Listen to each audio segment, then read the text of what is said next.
What's up, rollerbladers? Welcome back. Today we're going to learn how to do a backslide. If you don't know what a backslide is, I'll put one on screen. It's basically a royale, but with just using your trailing foot. And we're going to get into it. We're going to get into my 5 steps on how to do a backslide. But before we do that, just a little bit of housekeeping, right? Anytime you're learning something new, make sure you're wearing pads, right? Protective equipment, whether a helmet, elbow pads, wrist guards, knees. And then 2, again, I say this in most of my how-to videos, is that this is aggressive inline, right? It's a little bit more art than science. I'm gonna teach you how I learn how to do backslides. Just understand that this all may not work perfectly for you. There's a lot of different ways to learn everything in aggressive inline skating. So just keep that in mind, keep an open mind, use what works for you and discard what doesn't. And then last thing, just this video is gonna be pretty quick and pretty fast. Just understand that for most people watching, learning backslides or learning most tricks is not quick and it's not fast, right? Just understand that reps are very important. Repetitions, right? Getting out over and over and over. And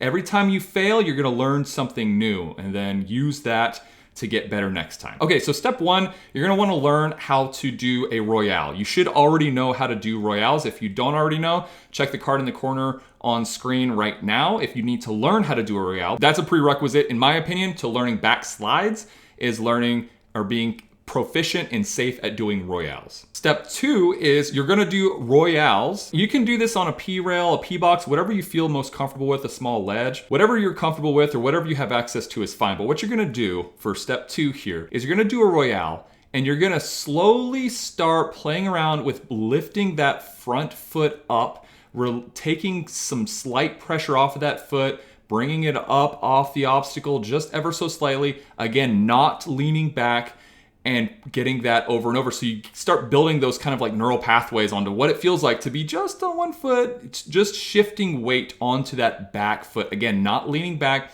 just shifting your center of gravity to be kind of more over that trailing foot, that back foot. Keep doing this until you can jump on a royale, lift that front foot up safely and slide some reasonable distance, whatever it is, 1, 2, 3 feet on a backslide, and come off the obstacle. Step 3 is you're gonna actually start stepping up to a backslide. Now this is really tempting to keep doing forever because it's kind of like having training wheels on. It kind of makes things a lot easier, but really you don't wanna ride a bicycle with training wheels your whole life. So understand that this is used to kind of learn, but as soon as you kind of get more proficient with this, you should stop stepping up to the backslide or really any grind, because that's only gonna inhibit progress later on down the line. So again, you're gonna step up to these backslides nice and slow, step up, place your foot on the obstacle, start sliding, and then shift the weight onto that foot that's sliding, slide some reasonable distance, and come off. And you're just gonna get reps and reps and reps on this